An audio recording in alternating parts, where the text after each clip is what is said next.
I congratulated my parents on the loss of their last, remaining child, and told them I hoped their arrogance, willful blindness, and misery was a comfort them to their last breaths. I was to be married in July.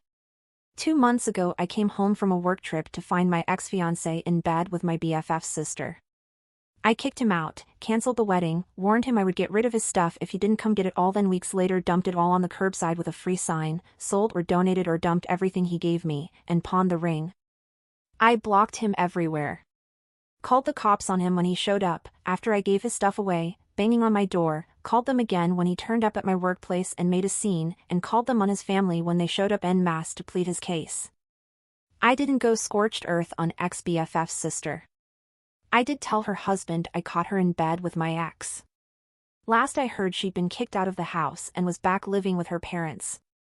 Ex-BFF tried talking me into giving them both a chance to explain. What? No, then got angry at me for ruining her sister's relationship, called me petty and cold-hearted. So I kicked her to the curb too. I don't want dishonest people that are blasé about betrayal in my life. This encounter no doubt simmered under my skin until I unleashed on my parents. Maybe that's the reason, because it lingered, I was so harsh with them. Last week I met my parents for dinner. I took a date with me to the restaurant hoping his being there would waylay any discussion about my failed engagement. My parents have been pressuring me to work things out with the ex. He's so sorry. I owe it to him to talk with him. Give him 5 minutes to explain himself. She meant nothing to him, he made a mistake. I'm cruel for shutting him out the way I have. How could I call the police on him? How could I do the same to his family? His parents? They're good people, they didn't deserve to be humiliated in that manner. He's having a rough time. He's depressed. Everybody is worried about him. He loves me, really loves me. He's learned his lesson. It's time to grow up and forgive him. No. My date's presence didn't stop them from bringing it all up again. I lost my cool. Asked my father if he expected me to give my ex a pass every time he sticks his dick into anything that moves. Like he does. I asked my mother how turning a blind eye to her husband's infidelity works for her. How does she hold her head up while having lunch with women that have slept around with her husband for years? Is that the kind of men, the life she wants for me and my sister? For her daughters? I asked if they had any idea of the impact that knowledge had on me and my siblings growing up. Knowing that Dad was late home from work because he was screwing his secretary. Knowing work weekend was code for dirty weekend with a woman not our mother. Did they not know why it was that of their 4 children, I am the only one that still talks to them? Do they not question why they were not invited to my brother's weddings? Why they have never met either of my brother's wives and children? Do they think my sister's silence is because she's being dramatic and throwing a tantrum? Really? I stood from the table, congratulated them on the loss of their last, remaining child, and told them I hoped their arrogance, willful blindness, and misery was a comfort them to their last breaths. Then I left. My date, I should have saved him for a proper date rather than a F you to my parents, took me to the nearest bar, let me cry on his shoulder while I proceeded to get shit-faced, then made sure I got home safely. The next day he messaged me to see if I was alive and sent a double cheeseburger, large fries, and a large Sprite over with DoorDash. I didn't block my parents, but I haven't heard from them. It's been a week and I've calmed down enough to feel regret. Not for what I said, but because I can see the looks on their faces when I made my final farewell. I crushed them, hurt them, especially my mother. Despite their faults, and there are many, I love my parents. I don't like knowing I hurt them. I'm feeling a lot of guilt about it. Ita? Edit, I have yet to read all the comments, but from what I have seen so far, I think some details need to be cleared up. My date knew we were going to have dinner with my parents. He asked me out that morning. I told him my plans for the evening and jokingly asked if he wanted to come along. I didn't expect him to say yes. I then informed him I wasn't serious, and anyway, it would probably be a little uncomfortable, and he said if needed, he could post bail. So, there you go. He did not enter that restaurant unaware of potential drama. Edit number 2. The people mentioned in my post are not the only people in my life. I have my siblings in my life. They didn't cut me off. My sister flew in to be with me just days after I discovered the cheating. And I have good friends. Friends who helped me pack up ex's things. Helped me to move it all down to the curb. A friend that found me a guy that paid a fair price for the engagement ring. I only mentioned ex-BFF, etc., because how they acted and what they were saying contributed to all those buried feelings that had been dormant for years coming out when they did, in the way they did. Some of OOP's comments, there were a ton, so these are just a few. Ex's parents. My ex's parents are on the periphery of my parents' circle, and I have no doubt that they know all about my father's too many to count infidelities. I can well imagine that they expected me to put up with the same disrespect my mother has all these years. Commenter, you love your parents but you don't like them nor their decisions. Completely makes sense given what you have told us about your childhood and their recent behavior. What do you need them to do to remain in your life as non-toxic? Think about that. What do you need them to do?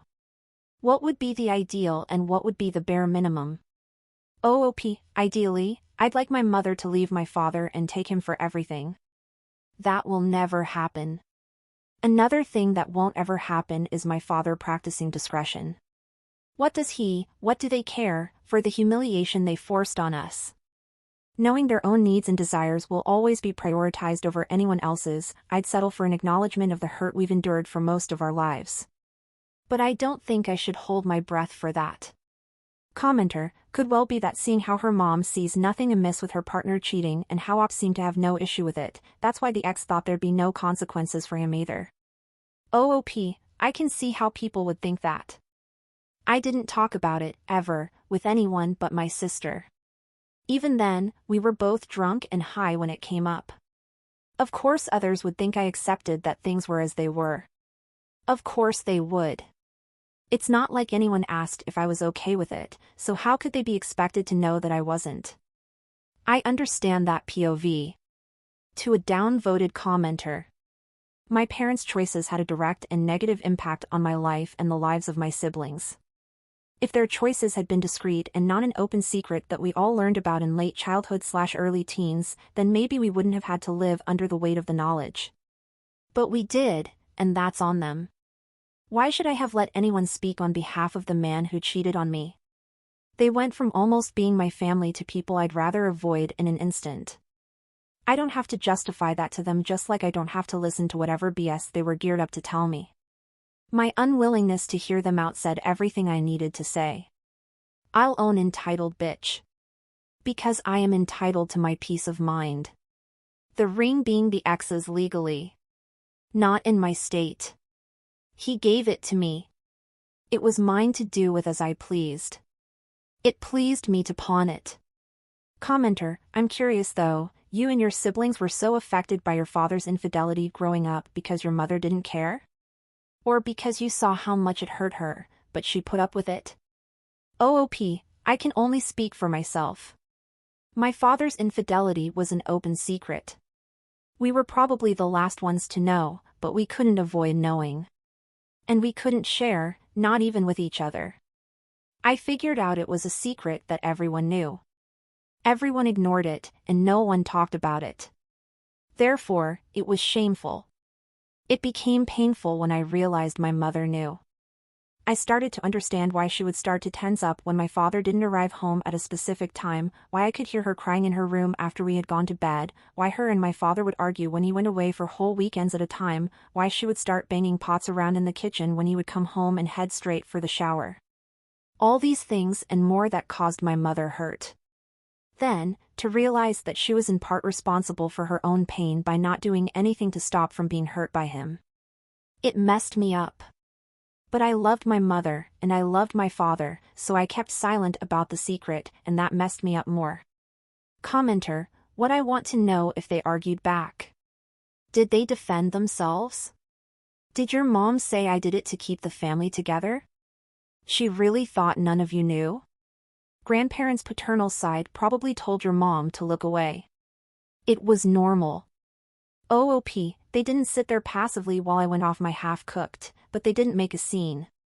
Or most likely, my scene overshadowed theirs. I don't really remember exactly what they said. There was a lower your voice, don't speak to your mother like that, and I can't believe you're choosing to do this now. I think there may have been a we can discuss this later. You paid 6 months later. It's been a minute since I was here last. Life has been busy, work has been busy, and updating Reddit wasn't on my mind. Apologies to all those that continue to send messages asking for an update. I figure better late than never. A quick recap. Lost my temper with my parents when they tried to push me to forgive and reconcile with my cheating ex. Some really hurtful and harsh truths were shared by me to them in the moment. Afterwards, I felt tremendous guilt. The regret started to eat at me. Where to start? First, a thank you to all who replied to my post. I tried to read every comment, and though I didn't post for the validation most of you gave, receiving it did lighten the load a little bit. It didn't take away from the guilt I carried, but I was able to work through that to see that although my timing was off, what I said was absolutely necessary. Thank you, too, to some of those that sent me private messages rather than posting on the main thread. Having read your own stories of a similar upbringing, conversing with you has helped me to understand that my childhood and teens were traumatic. That those years left wounds that I'd never addressed until this all came about. One more shout out to those that sent harassing messages about my choices. Those people that preached about the sanctity of marriage and how men are basic creatures with basic needs. Those that attempted to school me in how to be a woman that needs to lean to do my duty by allowing a man his vices, and that it was really all my fault for not supporting my ex in his time of need. Special shout out to the men that offered to teach me how to be submissive and learn my place in this world. And last but not least, the sweet little chicken nugget that told me my reaction was proof that I am a serial cheater and my ex should have used a cattle prod on my happy place. It must have been tough for all of you when your women left. Big props to those ladies for escaping a life of misery with you. Now for what has happened since. My mother left my father not long after my post. Maybe a couple of weeks after. She showed up at my apartment one night with her luggage. I can't explain how broken and pitiful she was. I brought her inside, held her, and my heart broke for her. I realized then that she had no one she could turn to, absolutely no one. No family, no friends. I cannot help but wonder if she had been all alone for all the years of her marriage, and if me or one of my siblings had said something sooner, would she have had the courage to leave my father then? I'd never seen my mother, usually so dignified and unruffled, look so broken. It shocked me to see her that way. It worried me so much that I made her sleep in my bed with me. I called my siblings and within days they all came to show support and love. Then it was me, my mother, and my sister sleeping in my bed. It was good for her to see that her children still cared. Because we did care, we did love her. It was the situation my siblings distanced themselves from. At first my mother stayed with me. She was having a hard time of it. Years of humiliation, shame and guilt ate at her. I was worried about her state of mind and didn't like to leave her alone. I couldn't take time off work to be with her every second of the day, so I took her to the shelter and we got her a dog. My thinking was if she had something to take care of, it would distract her from dark thoughts. I was hoping for a puppy because they're playful and would keep her busy, but she fell in love with a 5-year-old mixed breed, and he fell right back. He's a goof. We don't know how it happened, but we woke up one night to him howling because he had somehow wedged his head in between the spindles on the stairs. His whole head. We had to call the fire department to rescue him. Of course my mother didn't think he was at fault and she now refers to him as her baby. He adores my mother though. My oldest brother moved some things around. Ren moved her across the country to live with him and his family. He thought she would do better if there was no chance of her running into Dad or one of his many women. He found her a therapist and that seems to be working. She is loving being a grandmother and all reports are that she is an indulgent one. She has a separate in-law suite so she gets to see them every day. My brother tells me when the kids go missing, they can now be found at grandma's. My dad is my dad. He doesn't lack for company. I had a dinner with him not long after my mother moved across the country, where he introduced me to the new woman in his life. I reminded them both that I knew exactly who she was, considering she called my mother her best friend for all my life. Cue another awkward dinner. My dad tried to make it as pleasant as he could, but whenever she spoke to me I would bring up a memory from my childhood of her spending time with our family and ask if she was sleeping with my father all the way back then. The next day he called to tell me how disappointed he was with me. I felt it only fair to share my own disappointments. We argued for a bit. He tried to downplay all he had done over the years, tried to play the victim of his own actions. I ended up cutting the conversation short and blocking him. It was just over a month ago when he showed up at my door. I wouldn't let him in, and I'm sure that rattled him some. He told me he didn't want to lose me too. Say what you want about him, but he is my dad. I love him. I don't want to lose him either. He promised he wouldn't force me to interact with any of his women. So far we have had a couple of pleasant outings that have gone well so far. I am cautiously hopeful that we can continue to be in each other's lives. As for me, well, I took that advice some of you gave me and I am in therapy. It is humbling to come to the realization that though you may think you're fine, you are, actually, not. It has been almost unbearable to face all that history, and excruciatingly painful to dig through it all.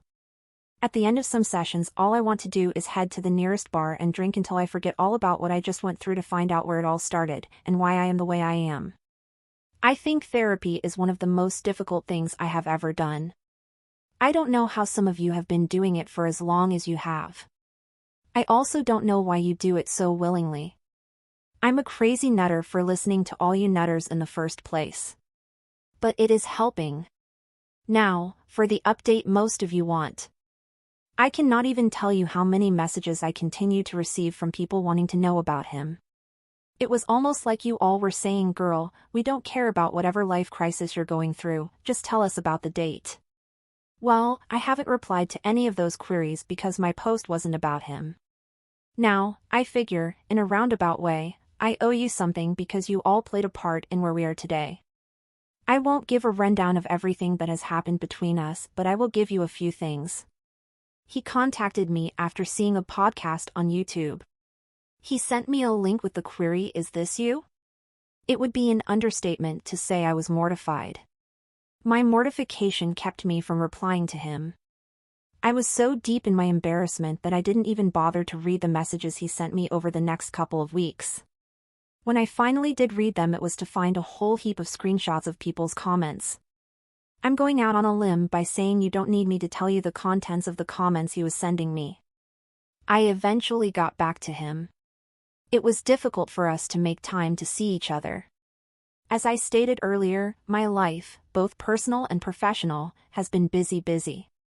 He also has a life and work. We were only able to meet up for coffee a couple of times. I didn't think we were going to be able to grow a friendship, let alone anything beyond that. I've since learned that he is tenacious and persistent. Like a dog with a bone. He kept at it until we found time to go on a second date. That date went well and led to another. Then another. Then he introduced me to the two most important people in his life. His grandparents. His grandfather carves little wooden figurines, and I have since acquired a flock of wooden birds. His grandmother thinks I'm too skinny. She feeds me whenever I see her, and usually sends me home with food. He gets along with my sister and brothers. He came with me to visit my mother on her birthday and met them all. He was very gracious with her. I had him saved in my phone as Cheeseburger. He took issue with that because he bought me a double cheeseburger. So I started calling him Double Cheese, and then shortened that to DC. He is still saved in my phone as Cheeseburger. He's an undercover Swiftie, and I don't quite know what to do with that. I don't have anything against Taylor Swift, but I sure didn't pick him to love her. He did use his little sister and niece as cover for his Taylor Swift love. Now he uses me. I am fine with being so used. Some of OOP's comments. Commenter, now this was an update. I wish you the best. Ask for a duck to go with those birds. LOL, I wish you a good life. OOP, I asked for an owl. and he gave me a goose, lol. Commenter, I'm so happy to hear you're dating the cheeseburger. I hope things continue to go well with that. Was hoping to hear something about the cheating ex. Like he's homeless and lost his job. LOL. OOP, he's not even a blip on my radar. Why do you even still love your dad / are you in contact with him? I love my dad. It's possible to love someone yet abhor what they do. Just like I love my mother even though she stayed. I will not feel guilty for loving both my parents. It will never happen. Further down the thread, where do I dodge the question? I love my dad. I love my mother. What he put us through was a form of abuse, and what she forced us to endure by staying was also a form of abuse. I love them anyway. I'm not going to deny it. I love my parents. Sue me.